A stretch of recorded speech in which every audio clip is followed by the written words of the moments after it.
El río Éufrates se está secando. Cruza Turquía, Siria e Irak. Puedes buscarlo en Google Maps, puedes ver las imágenes de satélite y en este momento está alcanzando los niveles más bajos de toda su historia. La Biblia dice que hay 4 ángeles encadenados exactamente ahí, Apocalipsis 9:14. Y estos seres llevan más de 4000 años viendo pasar la historia de la humanidad desde sus cadenas. ¿Quiénes eran antes de ser encadenados? ¿Qué hicieron para merecer esas cadenas? ¿Y qué han presenciado desde su prisión? Una voz desde el altar de oro que está delante de Yahweh dice al sexto ángel que tenía la trompeta: Desata a los 4 ángeles que están atados junto al gran río Éufrates. 15. Y fueron desatados los 4 ángeles que estaban preparados para la hora, día, mes y año. Preparados. Esa palabra en el texto original significa completamente listos, equipados para una misión específica. Estos 4 seres han estado listos desde hace miles de años. Encadenados, sí. En oscuridad absoluta, sí. Pero listos. Cada segundo de su encarcelamiento ha sido una cuenta regresiva. Hacia un momento que Yahweh determinó antes de la fundación del mundo.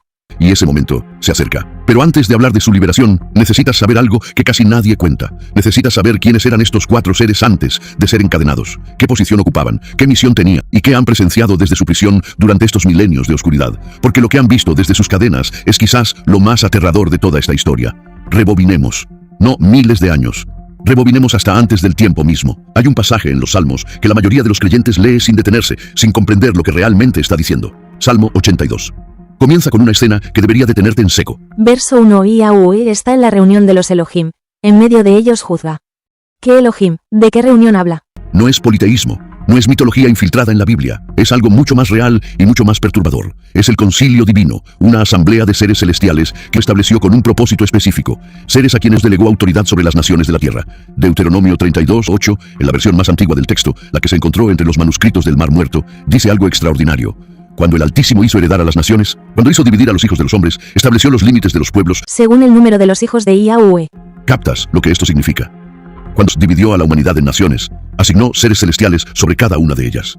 Cada nación tenía un vigilante asignado, un ser angelical de alto rango, cuya responsabilidad era velar por ese pueblo, administrar justicia, representar los intereses de Yahweh ante de esa civilización. Eran embajadores del cielo en la tierra, representantes directos del trono entre las naciones. Piensa en la magnitud de esa asignación. No dejó a las naciones sin supervisión espiritual. No creó pueblos y los abandonó a su suerte. Estableció un sistema de gobierno celestial sobre cada civilización. Cada nación tenía un ser angelical que respondía directamente por el estado espiritual y moral de ese pueblo. Era un sistema perfecto diseñado por una mente perfecta y funcionó exactamente como debía funcionar, hasta que dejó de funcionar, y no eran seres menores. El libro de Daniel usa un término muy específico para estos seres. Daniel 4:13. En las visiones de mi cabeza mientras estaba en mi cama, vi que un vigilante descendía del cielo. La palabra en el texto original es ir, que significa literalmente el que está despierto, el que nunca duerme, el que observa perpetuamente. Estos vigilantes aparecen 3 veces en Daniel 13, 17 y 23 del capítulo 4, siempre como seres de autoridad que decretan juicios y ejecutan decisiones divinas. Es significativo que Daniel sea el único libro canónico que usa este término específico para ángeles. Daniel, el profeta que vivió en Babilonia, la ciudad construida sobre el Éufrates. Daniel, que caminaba cada día junto a las aguas que cubrían la prisión de estos seres. Daniel, que estaba geográficamente encima de estos 4 ángeles cuando recibió sus revelaciones. Su visión más impactante, la de Daniel 10, ocurrió junto al río Tigris, a pocos kilómetros del Éufrates. No es casualidad que el término vigilante aparezca precisamente en el libro del profeta que vivió más cerca de donde estos vigilantes caídos están encadenados. Y aquí es donde la historia se vuelve oscura. Pero antes de ver su caída, necesitas apreciar la altura desde la que cayeron, porque sin entender lo que tenían, no puedes comprender lo que perdieron. Imagina por un momento la posición de estos seres. Estaban ante la presencia de Yahweh perennemente, no es que lo visitaban ocasionalmente. Como un empleado que entra al despacho del director cuando lo llaman. Vivían ahí. Respiraban esa atmósfera, era su ambiente natural, como el agua para un pez, como el aire para un ave. Participaban del concilio divino, tenían acceso directo al trono del Altísimo. Conocían de la estima de Yahweh de primera mano, no por referencia, no por fe, no por escritura, sino por experiencia directa. Isaías 6 describe los serafines cubriendo sus rostros, cubriendo sus pies, volando y proclamando con tal intensidad que los quiciales de las puertas temblaban y la casa se llenaba de humo. Estos vigilantes estaban ahí. Sentían ese temblor, formaban parte de ese coro de adoración. Cada día de su existencia era un día sumergido en la presencia manifiesta del Creador del universo. Y entonces recibieron su asignación. Naciones enteras bajo su cuidado, pueblos completos bajo su vigilancia, una responsabilidad que requería fidelidad absoluta al que los envió. Era un honor extraordinario. De entre los millones de ángeles, ellos fueron seleccionados para gobernar sobre las civilizaciones humanas. Fueron designados como puentes entre el cielo y la tierra, canales de la hacia los pueblos que él había creado. Pero algo cambió. Salmo 82, 2-4. Las palabras que dirige a estos seres en el concilio. Y lo que dice es una acusación devastadora. ¿Hasta cuándo juzgaréis injustamente y aceptaréis las personas de los impíos? Defended al débil y al huérfano. Haced justicia al afligido y al menesteroso. Librad al afligido y al necesitado. Libradlo de mano de los impíos. Yahweh Todopoderoso los está acusando. Los está confrontando. De haber fallado en su misión, en lugar de proteger a las naciones, las corrompieron. En lugar de administrar justicia, favorecieron a los malvados. Se representaron a sí mismos. Y el 5 pronuncia el veredicto más escalofriante. No saben, no entienden, andan en tinieblas. Todos los cimientos de la tierra son estremecidos. Seres que una vez caminaron en luz perpetua, ahora andan en tinieblas. Su corrupción fue tan profunda que los cimientos mismos de la tierra temblaron. Pero lo más impactante, 6 y 7, dice directamente, yo dije, vosotros sois y todos vosotros hijos del Altísimo. Pero como hombres moriréis, y como cualquiera de los príncipes caeréis. Eran hijos del Altísimo. Tenían un rango que no les había conferido. Los había llamado Elohim con minúscula, representantes de su autoridad en la tierra, y ahora les anuncia que caerán, que morirán como mortales, que su posición divina no los protegerá de las consecuencias de su traición. Este salmo no es poesía abstracta, es el acta de un juicio real en el tribunal celestial. Y 4 de estos seres condenados están encadenados ahora mismo bajo el río Éufrates. Pero necesitas entender qué hicieron específicamente para merecer un castigo diferente al de los demás ángeles caídos, porque no todos los que se rebelaron fueron encadenados. La mayoría quedó libre para operar en la tierra como espíritus. Estos 4 no. Estos 4 hicieron algo que cruzó una línea que ni siquiera otros demonios se atrevieron a cruzar. Judas, versículo 6, lo describe con precisión quirúrgica. A los ángeles que no guardaron su dignidad, sino que abandonaron su propia morada. La palabra que se traduce como dignidad en este versículo tiene un peso enorme. Significa su dominio original, su esfera de autoridad asignada. Y abandonaron su propia morada no se refiere simplemente a que dejaron el cielo. Significa que dejaron su naturaleza, su estado de existencia, la forma de ser que les había dado. No solo se rebelaron, no solo corrompieron sus naciones asignadas, abandonaron lo que eran. Cruzaron la barrera entre lo celestial y lo terrenal de una manera que violó el diseño fundamental de la creación. Y Yahweh respondió instantáneamente. No hubo periodo de misericordia. No hubo advertencia, no hubo segunda oportunidad. Fueron arrestados, encadenados y arrojados a las profundidades. Y ahí comenzó algo que ningún otro ser en la creación ha experimentado. Miles de años de oscuridad absoluta, de conciencia plena, de memoria perfecta, porque estos seres no duermen, son vigilantes. Recuerda, los que nunca duermen. Y desde su prisión bajo el Éufrates, han sido testigos conscientes de cada momento crucial de la historia humana. Piensa en lo que esto significa. El primer evento que experimentaron desde sus cadenas fue el diluvio. Génesis 7, versículos 11 y 12, describe cómo las fuentes del gran abismo fueron rotas y las cataratas de los cielos fueron abiertas, y hubo lluvia sobre la tierra 40 días y 40 noches. Estas criaturas, encadenadas en las profundidades espirituales asociadas al Éufrates, sintieron las aguas del juicio divino pasar sobre ellos. El mismo juicio que destruyó la civilización que ellos habían corrompido. El rugido del agua debió ser ensordecedor incluso en las dimensiones espirituales. Millones de personas muriendo sobre sus cabezas. Gritos ahogados por las aguas. Civilizaciones enteras desapareciendo en cuestión de semanas. Toda la corrupción que ellos habían sembrado, toda la violencia que su influencia había generado, siendo borrada de la faz de la tierra por el juicio. Y ellos, los causantes de esa corrupción, permanecieron intactos bajo las aguas, encadenados, conscientes, escuchando morir al mundo que habían destruido, sin poder hacer nada, sin poder cerrar los ojos, sin poder taparse los oídos. Son vigilantes, recuerda. Seres que nunca duermen, que nunca pueden dejar de percibir. Cada muerte fue registrada en su conciencia, cada grito fue escuchado, y supieron que el juicio sobre la tierra era solo un anticipo del juicio que les esperaba a ellos. Las aguas se retiraron eventualmente. Génesis 8:1. Y Yahweh hizo pasar un viento sobre la tierra. Y disminuyeron las aguas. Y la humanidad comenzó de nuevo con Noé y su familia. 8 personas para repoblar toda la tierra. Los vigilantes encadenados bajo el Éufrates sintieron la tierra repoblarse lentamente sobre ellos. Sintieron los pasos de una humanidad que empezaba desde cero. Una humanidad que había sido purificada del linaje corrupto que ellos habían engendrado. Y entonces, apenas unas generaciones después, algo ocurrió directamente sobre sus cabezas. Génesis 11, 1-4. Toda la tierra tenía una sola lengua y unas mismas palabras. Y aconteció que cuando salieron de oriente, hallaron una llanura en la tierra de Sinar y se establecieron allí. Y se dijeron unos a otros, vamos, edifiquémonos una ciudad y una torre cuya cúspide llegue al cielo, y hagámonos un nombre, Sinar. La llanura de Sinar está en Mesopotamia, junto al Éufrates, directamente sobre la prisión de estos 4 ángeles. La torre de Babel se construyó literalmente encima de ellos. Fue coincidencia que la humanidad eligiera exactamente ese lugar para su primer acto de rebelión colectiva después del diluvio. ¿O fue la influencia espiritual de 4 seres encadenados que, aunque prisioneros, seguían irradiando corrupción desde las profundidades? La Biblia no nos da una respuesta explícita, pero el patrón es innegable. Y lo que Yahweh hizo en Babel tiene una conexión directa con el Salmo 82 que acabamos de ver. Génesis 11, versículos 7-9. Descendamos y confundamos allí su lengua, para que ninguno entienda el habla de su compañero. Así los esparció sobre la faz de toda la tierra. Dividió a la humanidad en naciones, y según Deuteronomio 32:8, cuando hizo esa división, asignó vigilantes angelicales sobre cada una de esas nuevas naciones. ¿Ves la conexión? Los vigilantes originales fallaron, corrompieron a la humanidad y fueron encadenados. Envió el diluvio, purificó la tierra, dividió a la humanidad en naciones en Babel y asignó nuevos vigilantes sobre cada nación. Era un reinicio del sistema. Pero algunos de esos nuevos vigilantes también terminarían fallando, corrompiendo sus naciones asignadas, convirtiéndose en los principados territoriales que Pablo describe en Efesios 6. La diferencia es que estos segundos vigilantes corruptos no cruzaron la línea que los primeros cruzaron. Se rebelaron, sí, pero no abandonaron su naturaleza. Por eso permanecen libres, mientras los 4 del Éufrates siguen encadenados. Cada civilización que se asentó sobre el Éufrates terminó corrompida. Cada imperio que gobernó desde esas tierras desafió de maneras extraordinarias. Y estos 4 seres estuvieron debajo de todo ello, conscientes, observando, sintiendo cada vibración de la historia humana pasar sobre sus cadenas. Después de Babel vino algo que debió impactarlos profundamente. Un hombre, llamado Abram, cruzó el Éufrates. Génesis 12.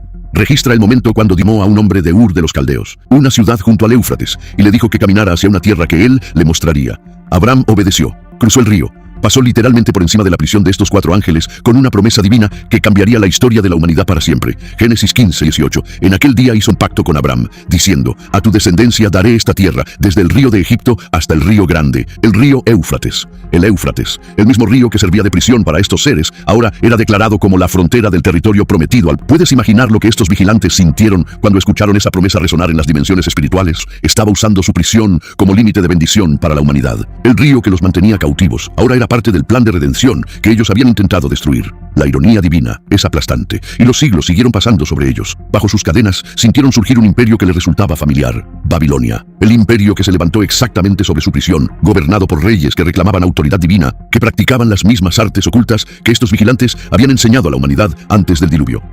Nabucodonosor construyó su trono sobre las aguas del Éufrates.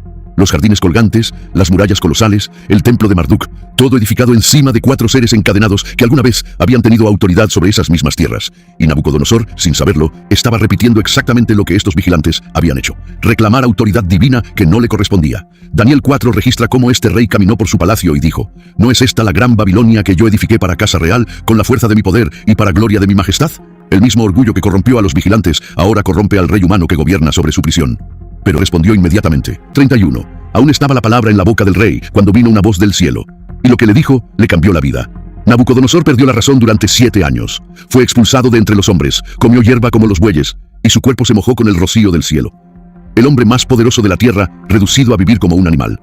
Y todo esto sucedió sobre la prisión de los vigilantes. Cada humillación de Nabucodonosor fue una lección para los seres encadenados debajo. Así termina el que reclama toda la estima que pertenece solo a Yahweh. En el año 587 antes de nuestro Mesías, Nabucodonosor destruyó Jerusalén. Segunda de Reyes 25 registra cómo el ejército babilónico Quemó la casa de Yahweh, la casa del rey, y todas las casas de Jerusalén.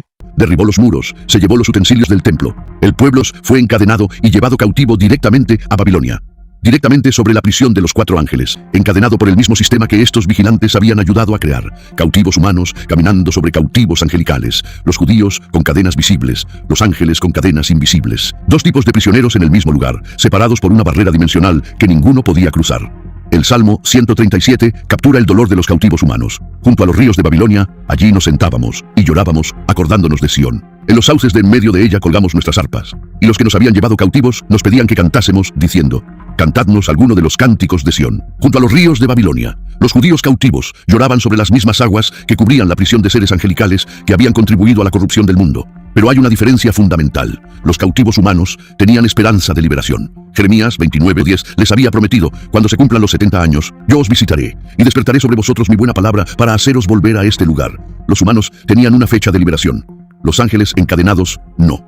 Pero algo más estaba sucediendo en esa Babilonia que los vigilantes encarcelados seguramente percibieron. Un joven profeta llamado Daniel estaba recibiendo revelaciones directamente del cielo. Daniel 10 registra un momento crucial. Daniel ora durante 21 días. Un ángel enviado con la respuesta es detenido por el príncipe del reino de Persia, un ser demoníaco de alto rango asignado a esa región. Los 4 ángeles encadenados bajo el Éufrates debieron sentir esa batalla espiritual ocurriendo directamente sobre ellos. Un ángel de Yahweh luchando contra un príncipe demoníaco territorial.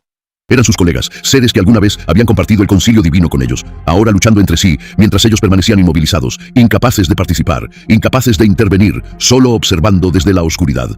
Imagina la frustración, la impotencia. Seres que una vez tuvieron autoridad sobre naciones enteras, ahora sin poder mover un dedo, mientras el mundo espiritual estalla en guerra directamente encima de sus cabezas. Y en ese mismo libro de Daniel, el ángel mensajero le revela algo a Daniel que conecta directamente con el destino de estos seres. Daniel 2:44. En los días de estos reyes, el cielo levantará un reino que no será jamás destruido.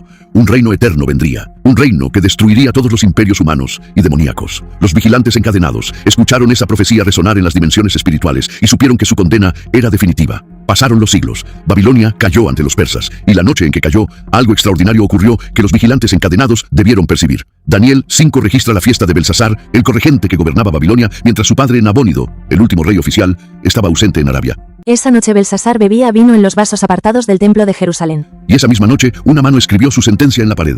Pesado fuiste en balanza, y fuiste hallado falto. El imperio más poderoso del mundo cayó en una sola noche. Y los 4 ángeles debajo del río lo sintieron todo. El caos, la invasión, la muerte del rey, el fin de un sistema que había gobernado sobre su prisión durante generaciones. Isaías 14 describe un pasaje profético sobre la caída del rey de Babilonia que contiene una escena escalofriante. 9 al 11. El Seol abajo se espantó de ti. Despertó muertos que en tu venida saliesen a recibirte. Hizo levantar de sus sillas a todos los príncipes de la tierra, a todos los reyes de las naciones. Todos ellos darán voces y te dirán, ¿tú también te debilitaste como nosotros y llegaste a ser como nosotros? Descendió al Seol tu soberbia y el sonido de tus arpas. Gusanos serán tu cama y gusanos te cubrirán. El Seol, el mundo de los muertos, reaccionando ante la llegada de un rey caído. Los espíritus de príncipes muertos levantándose para recibir al que alguna vez los gobernó. Esta escena ocurre en las dimensiones espirituales subterráneas, en la misma región donde los vigilantes están encadenados. Vieron llegar al rey de Babilonia al mundo de los muertos. Vieron cómo la soberbia humana que ellos mismos habían alimentado terminaba exactamente igual que la suya, en las profundidades, en la oscuridad, bajo juicio. Persia cayó ante los griegos. Los griegos cayeron ante los romanos. Imperio tras imperio se levantó y cayó sobre la tierra que cubría su prisión. Alejandro Magno conquistó Babilonia y murió allí, en un palacio junto al Éufrates, a los 32 años. Otro hombre poderoso, consumido por la misma región donde 4 seres encadenados contaban los siglos. Y durante todo ese tiempo, estos 4 seres esperaron, no en silencio tranquilo, en agonía consciente, recordando la gloria que habían perdido, contando los años, los siglos, los milenios. Pero hay un momento en la historia que debió sacudir sus cadenas como nada antes. Aproximadamente en el año 33 de nuestra era, algo ocurrió que hizo temblar la tierra entera. Mateo 27, 51 al 53, describe ese instante. Y he aquí el velo del templo se rasgó en 2, de arriba abajo, y la tierra tembló, y las rocas se partieron, y se abrieron los sepulcros. Y muchos cuerpos de justos que habían dormido se levantaron. La tierra tembló. Las rocas se partieron, los sepulcros se abrieron, los 4 ángeles encadenados bajo el Éufrates sintieron ese terremoto hasta la médula de su ser espiritual. Algo monumental estaba ocurriendo, algo que sacudió no solo la dimensión física, sino todas las dimensiones espirituales simultáneamente. Nuestro Mesías acababa de morir en el madero de la cruz, el hijo de Yahweh. El verbo que existía desde la eternidad había entregado su espíritu, y en ese momento, algo se rompió en el universo. El velo del templo, Esa cortina que separaba lo puro de lo purísimo, se rasgó de arriba a abajo, no de abajo arriba, como si manos humanas lo hubieran desgarrado. De arriba a abajo. y Yahweh mismo lo rasgó. Los vigilantes encadenados sintieron la onda expansiva de ese momento. Sintieron que algo en el orden espiritual del universo había cambiado irreversiblemente. Y lo que vino después fue algo que ningún teólogo ha explorado lo suficiente. Primera de Pedro, capítulo 3, 18 al 20. Este es quizás el pasaje más misterioso y menos comprendido. Porque también nuestro Mesías padeció una sola vez por los pecados, el justo por los injustos para llevarnos a Yahweh. Siendo a la verdad muerto en la carne, pero vivificado en espíritu, en el cual también fue y predicó a los espíritus encarcelados, los que en otro tiempo desobedecieron. Cuando una vez esperaban la paciencia de Yahweh en los días de Noé. y predicó a los espíritus encarcelados. Los que desobedecieron en los días de Noé. ¿Sabes quiénes son esos espíritus? Son exactamente los seres de los que estamos hablando. Los vigilantes que cruzaron la línea antes del diluvio. Los ángeles que abandonaron su morada. Los mismos que están encadenados bajo el Éufrates. Y nuestro Mesías fue a ellos. Entre su muerte y su resurrección descendió a las profundidades y se presentó ante estos seres encadenados. No fue a rescatarlos, no fue a ofrecerles perdón, fue a predicarles. La palabra que Pedro usa aquí significa proclamar, hacer un anuncio oficial, una declaración pública de victoria. Imagina la escena desde la perspectiva de los 4 ángeles. Han estado en oscuridad absoluta durante más de 2000 años en ese punto. No han visto luz. No han escuchado la voz de Yahweh desde el día de su condenación. Solo oscuridad, cadenas y el peso aplastante de su culpa eterna. Y de repente, en medio de esa oscuridad impenetrable, aparece una luz, no cualquier luz, la luz del mundo, que existía antes que ellos fueran creados. El verbo por el cual todas las cosas fueron hechas, incluyéndolos a ellos, se presenta ante sus cadenas. Puedes imaginar el terror absoluto de ese momento. Estos seres lo reconocieron instantáneamente, sabían exactamente quién estaba frente a ellos. Habían estado en su presencia antes de su caída. Habían adorado junto a los serafines, habían visto su gloria sin velo. Y ahora lo veían de nuevo, pero todo había cambiado. Él había tomado forma humana. Había vivido entre la raza que ellos habían intentado destruir. Había caminado sobre la misma tierra que cubría su prisión. Había comido pan, había bebido agua, había dormido, había llorado. Se había hecho carne, algo que estos seres nunca imaginaron posible, y acababa de morir en una cruz, pero no estaba derrotado. Todo lo contrario, estaba más poderoso que nunca, porque había logrado lo que parecía imposible, vencer la muerte desde dentro de la muerte misma. Colosenses 2:15 dice, despojó a los principados y a las potestades y los exhibió públicamente, triunfando sobre ellos en la cruz. Esa exhibición pública incluyó su descenso a las profundidades, incluyó pararse frente a cada ser encarcelado y proclamar su victoria. Este es un momento que debería detenerte por completo. Entre su muerte y su resurrección, descendió deliberadamente a la prisión más profunda del mundo espiritual para pararse frente a estos seres y hablarles directamente. No envió un mensajero, no transmitió un comunicado. Fue personalmente. ¿Qué les dijo? Pedro usa la palabra proclamar, no evangelizar. No les predicó el evangelio como oportunidad de salvación. Les proclamó un veredicto. Les anunció que todo lo que habían intentado hacer había fracasado. Que la simiente de la mujer que intentaron corromper había venido, que había vivido sin pecado entre los descendientes de la humanidad, que ellos habían intentado destruir genéticamente, que había muerto voluntariamente, no como víctima, sino como sacrificio soberano, y que al tercer día resucitaría. Les dijo en esencia, todo lo que hicieron fue en vano. Corrompieron naciones, enseñaron artes prohibidas, violaron la barrera entre lo celestial y lo terrenal, engendraron abominaciones, contaminaron la raza humana, obligaron a enviar un diluvio que destruyó a toda la humanidad, excepto 8 personas. Y aún así, el plan de redención no fue destruido. Porque de esas 8 personas vino Abraham, y de Abraham vino Israel, y de Israel vino David, y de David vine yo. Y la sangre que acabo de derramar en el Calvario paga el precio por cada pecador humano que crea en mí. Perdieron. El plan que intentaron destruir acaba de ser completado. Los 4 ángeles del Éufrates recibieron esa proclamación directamente de la boca de nuestro Mesías. No por medio de otro ángel, no por una revelación secundaria. Nuestro Mesías mismo descendió a su prisión, y les declaró la derrota cara a cara. Y después de esa proclamación, se fue, regresó a la superficie, y al tercer día resucitó de entre los muertos. Ese tercer día, los vigilantes encadenados sintieron otro terremoto. Mateo 28:2, y hubo un gran terremoto. Porque un ángel de Yahweh llegando, removió la piedra y se sentó sobre ella. La resurrección sacudió la tierra, y estos seres, que acababan de recibir la proclamación de su derrota, sintieron la confirmación física de que todo lo que les había dicho era verdad. Había resucitado. La muerte no pudo retenerlo. Y si la muerte no pudo retener al hijo de Yahweh, no había absolutamente ninguna esperanza de que sus cadenas se rompieran por sus propias fuerzas. Solo serían liberados cuando Yahweh lo decidiera. Ya había determinado exactamente cuándo, la hora, el día, el mes y el año. Después de la resurrección y la ascensión, los vigilantes encarcelados presenciaron algo más desde su prisión, el nacimiento de la iglesia. Hechos 2 describe cómo el espíritu apartado descendió sobre 120 personas en Jerusalén, y comenzó algo que estos seres habían intentado prevenir. La redención masiva de la humanidad. El día de Shavuot, Pentecostés, 3,000 personas se convirtieron a nuestro Mesías en un solo día. Hechos 2:41. Y la iglesia siguió creciendo. Hechos 4:4. Muchos de los que habían oído la palabra creyeron, y el número de los varones era como 5,000. Cada persona que recibía a nuestro Mesías Yahushua era una prueba de que los vigilantes habían fracasado. Cada inmersión en su nombre era una declaración de que la humanidad podía ser redimida. A pesar de todo lo que estos seres habían hecho para impedirlo. Personas que deberían haber sido destruidas por la corrupción que ellos sembraron, ahora estaban siendo salvadas por la sangre del Cordero. Cada alma que se convertía era una confirmación más de que su rebelión había fracasado completamente. Cada iglesia que se fundaba era un monumento a su derrota. Y la iglesia se expandió desde Jerusalén hasta Judea, Samaria y hasta lo último de la tierra. Exactamente como nuestro Mesías Yahushua lo había prometido en Hechos 1:8. El evangelio cruzó fronteras, llegó a Roma, a Grecia, a Asia Menor, a África, a Europa, y eventualmente llegó hasta las tierras junto al Éufrates, hasta Mesopotamia, hasta las mismas regiones donde estos 4 seres habían ejercido su autoridad antes de ser encadenados. La iglesia se plantó sobre su prisión. Creyentes adoraban a nuestro Mesías directamente encima de los ángeles que habían intentado destruir su plan. Y hay un contraste que debió resultar particularmente agonizante para ellos. Apocalipsis 5, los 11 y 12, describe la adoración en el cielo. Y miré, y oí la voz de muchos ángeles alrededor del trono, y su número era miríadas de miríadas, y millares de millares, que decían a gran voz, el Cordero que fue inmolado es digno de tomar el poder, las riquezas, la sabiduría, la fortaleza, la honra, la estima y exaltación. Miríadas de ángeles adorando al Cordero. Estos eran los ángeles que permanecieron fieles. Los compañeros que alguna vez compartieron el concilio divino con los vigilantes caídos. Ahora adoraban libremente mientras ellos estaban encadenados. Cantaban celebrando que vencieron mientras aquellos experimentaban derrota. Servían en la presencia de Yahweh, mientras ellos estaban sumidos en oscuridad absoluta. Zacarías 1, 10 y 11. Describe ángeles que patrullan la tierra libremente y reportan ante Yahweh Eloheinu. Respondió el varón que estaba entre los mirtos, y dijo, Estos son los que Yahweh ha enviado a recorrer la tierra. Y ellos respondieron al ángel de Yahweh que estaban entre los mirtos, hemos recorrido la tierra, y aquí toda la tierra está reposada y quieta. Ángeles que van y vienen, que recorre la tierra, que reportan ante Yahweh libertad plena para cumplir su misión original. Todo lo que los vigilantes encadenados habían perdido para siempre. Ellos, que alguna vez fueron asignados para vigilar naciones, ahora no podían vigilar nada excepto su propia oscuridad. Y así pasaron los siglos. El Imperio Romano surgió y cayó. La enseñanza de nuestro Mesías se extendía por todo el mundo conocido. Fue evidente la revolución espiritual que dejó nuestro auténtico Mesías. Más tarde los espíritus malignos intervendrían para esconder el nombre del Mesías verdadero y crear un falso Mesías como autor del testimonio del madero. Así surgió el cristianismo. Perseguían a los originales seguidores de nuestro Mesías Yahushua. Los amenazaban por decir el nombre verdadero del Mesías de Israel, al punto de quitarles la vida. El cristianismo sigue a un falso Mesías, con su nombre propio, lo cual significa que adoran a otro, al anti-Mesías que lleva a perdición.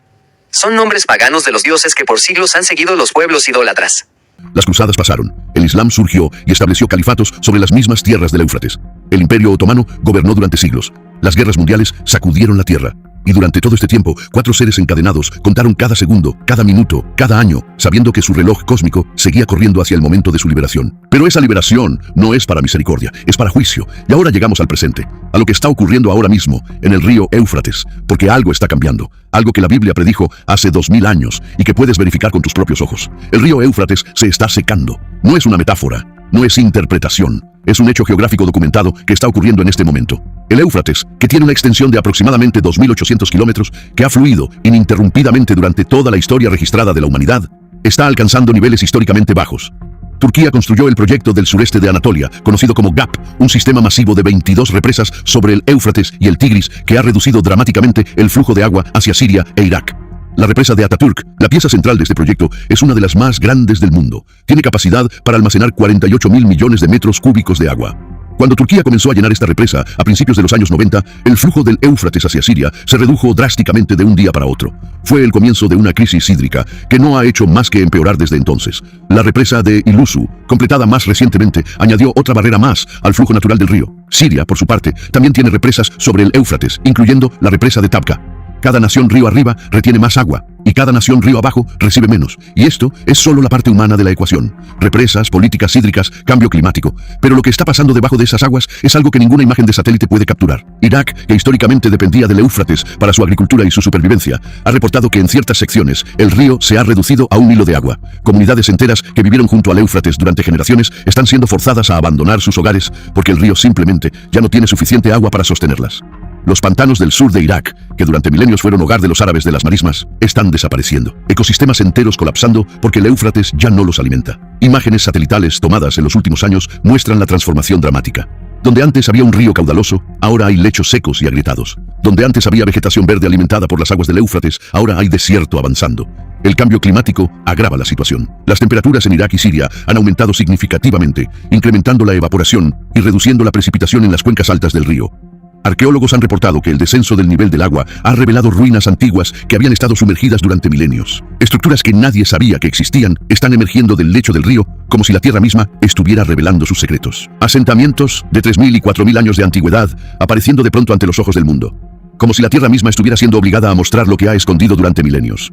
Piénsalo. Si el simple descenso del agua ya está revelando ruinas que nadie sabía que existían, ¿qué más quedará expuesto cuando esas aguas terminen de retirarse? Y todo esto fue predicho con precisión exacta hace 2000 años. Apocalipsis 16, versículo 12. El sexto ángel derramó su copa sobre el gran río Éufrates, y el agua de este se secó, para que estuviese preparado el camino a los reyes del oriente.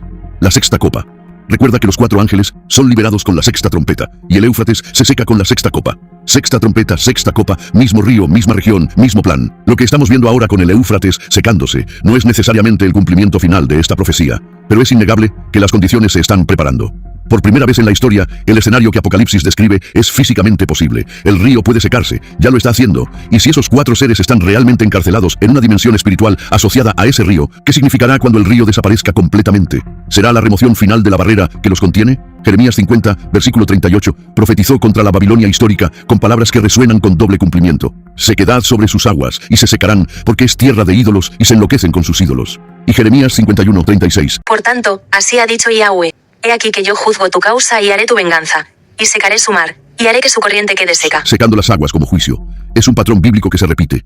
Secó el Mar Rojo para liberar a Israel. Secó el Jordán para que entraran a la tierra prometida. Y ahora está secando el Éufrates. Pero esta vez no es para liberación, es para juicio. La liberación del Éufrates no beneficiará a la humanidad, liberará destrucción. Los 4 ángeles encadenados debajo sienten cada gota de agua que se pierde. Sienten la barrera debilitándose. Sienten que su momento se acerca con cada represa que Turquía construye, con cada sequía que golpea la región, con cada centímetro que el nivel del agua desciende. Han esperado más de 4000 años. Han sentido el diluvio pasar sobre ellos. Han sentido imperios nacer y morir sobre sus cabezas. Has sentido la tierra temblar cuando nuestro Mesías murió. Han recibido la proclamación de su derrota. Directamente de los labios de Yahushua, el Hijo de Yahweh. Han escuchado los ecos de la adoración celestial que ya nunca podrán unirse, y ahora sienten las aguas retirarse. Su cuenta regresiva está llegando a su fin, pero hay algo que necesitas comprender, algo que cambia completamente el significado de todo lo que acabas de escuchar. Recordemos que nuestro Mesías fue y le predicó. ¿Recuerdas que descendió a su prisión y les proclamó su victoria? Eso significa algo profundamente importante para ti y para mí. Significa que estos seres no podrán alegar ignorancia en el juicio final. No podrán decir que no sabían. No podrán argumentar que nadie les advirtió. Yahushua, el mismo Hijo de Yahweh, descendió personalmente a su prisión y les declaró la verdad. Recibieron el testimonio más directo posible de la realidad de la redención. Una redención que no era para ellos, pero que les fue proclamada para que su condenación fuera absolutamente completa y absolutamente justa. Y eso nos lleva de vuelta al Salmo 82, al concilio divino, al juicio sobre los seres celestiales que corrompieron su encargo. El Salmo termina con el versículo 8, y es una oración, un clamor. Levántate, juzga la tierra, porque tú heredarás todas las naciones. Juzga la tierra, hereda todas las naciones. Las mismas naciones que fueron asignadas a vigilantes angelicales que las corrompieron, ahora serán heredadas directamente por nuestro Mesías. no más intermediarios celestiales corruptos, no más principados territoriales que desvían a los pueblos. Yahweh mismo gobernará sobre todas las naciones. El apóstol Pablo entendió esto perfectamente. En 1 Corintios 6:3, lo declara sin rodeos. ¿O no sabéis que hemos de juzgar a los ángeles? No dice que Yahweh juzgará a los ángeles solo. Dice que los creyentes participarán en ese juicio. Seres humanos, criaturas que estos vigilantes despreciaron como inferiores, estarán sentados en los tribunales del cielo juzgando a seres angelicales. La ironía es aplastante. Los que corrompieron a la humanidad serán juzgados por la humanidad redimida. Imagina ese momento. Los 4 ángeles del Éufrates, liberados finalmente de su prisión, no para libertad, sino para comparecer ante el tribunal. Y entre los jueces estarán hombres y mujeres que vivieron junto al mismo río bajo el cual estos seres estuvieron encadenados. Personas comunes que creyeron en nuestro Mesías, que fueron inmersadas en las aguas del Que Éufrates. vivieron sus vidas de fe directamente sobre la prisión de estos seres. Y ahora esas personas comunes estarán sentadas en posición de juicio sobre ellos. ¿Y cuándo sucederá eso? En el gran juicio final, el juicio del gran trono blanco, que ocurre después de la guerra de Gog y Magog, después del milenio, una vez que nuestro Mesías ya ha venido, y se ha establecido y ha concluido su reino milenial. Cuando los 4 ángeles del Éufrates hayan sido liberados, hayan cumplido su misión destructiva, hayan sido juzgados en el gran trono blanco y hayan sido arrojados al lago de fuego. El Salmo 82 es una profecía del fin. Es la declaración de que el sistema de vigilantes angelicales sobre las naciones tiene fecha de expiración. Y esa fecha se acerca cada día más. Ahora, con todo esto en mente, vuelve al momento con el que empezamos. 4 seres en la oscuridad, el río secándose sobre ellos, la cuenta regresiva acelerándose, y una verdad que debería transformar cómo vives cada día que te queda en esta tierra. El mismo favor que les fue negado a estos seres, se nos ofrece a nosotros ahora mismo. Nuestro Mesías descendió a su prisión y proclamó su estima, logro y conquista. A nosotros nos envía su Rúa, su espíritu, para proclamar salvación. A ellos les dijo, perdieron. A ti te dice en Juan 3:16. De tal manera amó Yahweh al mundo, que ha dado a su Hijo unigénito, para que todo aquel que cree en él no se pierda, mas tenga vida eterna. Ellos recibieron una proclamación de juicio. Tú estás recibiendo una proclamación de favor, de misericordia. Ellos escucharon el veredicto de su condenación de labios de nuestro Mesías. Tú puedes escuchar la promesa de tu salvación de esos mismos labios. Romanos 10:9-10, que si confesares con tu boca que Yahushua es el soberano y creyeres en tu corazón que Yahweh lo levantó entre los muertos, serás salvo. Son 2 las caras de la misma moneda de la salvación. Con creer en el testimonio nos justificamos, pero con creer en su nombre que es Yahushua nos salvamos. No Jesús, ni Yeshua, ni Señor, ni Dios, ni otra palabra perversión de su nombre creada por el adversario a través de la mano mentirosa del escriba para la perdición de la humanidad. Es Yahushua el nombre que se nos ha dado para nuestra salvación. Los vigilantes encarcelados saben que esta oferta existe y saben que no es para ellos. Observan desde su prisión cómo millones de seres humanos, criaturas inferiores a ellos en poder y conocimiento, reciben lo que a ellos les fue eternamente negado. 1 Pedro 1:12 dice que estas son cosas en las cuales anhelan mirar los ángeles. Los ángeles fieles desean comprender la profundidad del favor. Los ángeles caídos desean tenerla y jamás la tendrán. Y tú la tienes disponible hoy, en ese momento. Mientras el Éufrates sigue secándose. Mientras la cuenta regresiva sigue corriendo. Mientras las profecías siguen cumpliéndose ante tus ojos. 2 Corintios 6:2. He aquí ahora el tiempo aceptable. He aquí ahora el día de salvación. Los 4 ángeles del Éufrates han esperado miles de años por un momento que no pueden evitar. Tú no tienes que esperar ni un segundo más por un momento que puede cambiar tu eternidad. La diferencia entre ellos y tú es que a ellos se les cerró la puerta para siempre. La tuya todavía está abierta, pero recuerda lo que pasó en los días de Noé. Génesis 7. 6. Y Yahweh les cerró la puerta. Hubo un momento en que la puerta del arca se cerró. Los que estaban adentro, estaban adentro. Los que estaban afuera, estaban afuera. No hubo negociación, no hubo prórroga, no hubo excepción. Y cuando el sexto ángel toque su trompeta y la voz desde el altar de oro diga, desátalos. La puerta de la misericordia habrá llegado a su límite. Los 4 ángeles serán liberados no para misericordia, sino para destrucción. Y todo ser humano que no haya entrado por la puerta de la salvación antes de ese momento enfrentará las consecuencias de su decisión. En este preciso momento, bajo las aguas menguantes del río Éufrates, 4 seres que están contando los últimos años de su encarcelamiento saben que su liberación se acerca. Saben que no les traerá alivio, sino una misión final de destrucción seguida de un juicio eterno. Y mientras ellos esperan en cadenas, tú tienes algo que ellos darían cualquier cosa por tener. Una oportunidad de elegir.